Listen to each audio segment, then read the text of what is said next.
Good morning, guys. Welcome to the Max Velocity Tactical Functional Fitness Assessment.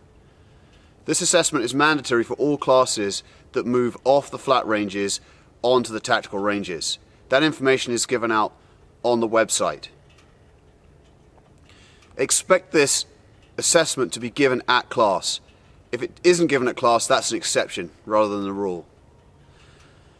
What this is, it's a functional test to demonstrate that students have the ability to sufficiently conduct tactical training whilst remaining safe. So there's two main aspects of this. The primary thing is safety. The secondary is related to that, but if you have insufficient functional fitness, then you'll start to become exhausted on the tactical ranges and your learning experience will diminish. And of course that also potentially leads to more potential for safety mistakes. It's a functional test and it's designed to simulate in a short period of time, and the part time is 6 minutes. It's designed to simulate the aspects of a tactical training lane. So we've got modified burpees to simulate going in and out of the prone position. We've got lunges to simulate, alternating lunges to simulate going in and out of the kneeling position. We've got a short run and we've got a short farmer's carry. So it includes some functional movements which are exactly related to what you'll do on the tactical ranges. It includes a little bit of cardio, a little bit of endurance to show that you have the basic ability. And please remember, this is a baseline test. What I'm going to do now is I'm going to hand over to Johnny Mac, who's going to actually demonstrate the test, and then at the end I'm going to demonstrate the test also. I'm going to edit that down so it doesn't take too much of your time. The test is designed to be performed with either a plate carrier or load-bearing equipment weighing no less than 15 pounds, and there's no benefit in using more than that. It's just 15 pounds of equipment. You need two 20-pound weights for the farmer's carry. On that note, let's go over to Johnny Mac, who will demonstrate the test. Okay, in order to complete this workout, you'll need at least 15 pounds of gear. We recommend wearing what you would wear on the tactical ranges in order to make sure that you're comfortable with your gear. You'll also need to mark out a 10-meter course out and back. You'll also need 2 implements of at least 20 pounds. So this workout is 4 rounds for time of 5 burpees, out and back on the shuttle run, and then 10 alternating lunges, and then farmer's carry out and back twice. So the expectations for these movements. First is the burpee. You will start in a standing position, hips and shoulders in line with each other. You'll go down so that you're in more or less the prone position with your chest on the ground. And then back to a standing position with shoulders and hips in line. You'll go out and back, then alternating lunges. You will go down, your knee will gently touch the ground, and then back up to a standing position. Like that. Alright, now I'll demo the workout for you.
Alright, that's all there is to it. Okay guys, having seen the test, there's going to be questions. Feel free to email me with any specific questions. I anticipate questions to do with potential injuries, etc. Please remember that this is a functional test, a functional assessment designed to demonstrate that you can perform on the tactical ranges. However, we have historically at Max Velocity Tactical been accommodating within reason and within safety of people's personal limitations and injuries. So, for example, I will anticipate a question from someone who has one bad knee, and the answer to that would be, don't alternate your lunges, do your lunges on one leg, etc. If you have a sufficient concern, please write in, ask me the question, and we can deal with it. The next thing is probably the question of what happens if you don't meet the par time. We're not immediately going to escort you off the property. What that does, however, is it gives the cadre an assessment of your ability, and we may need to modify the training that you can participate in. Okay? What we ask you to do is to perform this test at home prior to coming to class so that you know that you can do it. And that's specified in the paperwork you'll receive prior to class. What you may also consider is that whatever your training is, you should add some kind of functional training into that. And things like lunges and burpees that are included in that, it may be a challenge for you depending on what your training regimen is. So as a general recommendation, I would suggest attempting some of these activities, and if you find them difficult, then please, seek advice, seek training so that you can functionally learn how to conduct this. And that's going to be of benefit to you both in your personal life and at tactical training. And without further ado, what I'll do now is I'm going to do the test myself. Awesome.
Okay, 520 guys, 520, nice steady pace. Thanks very much.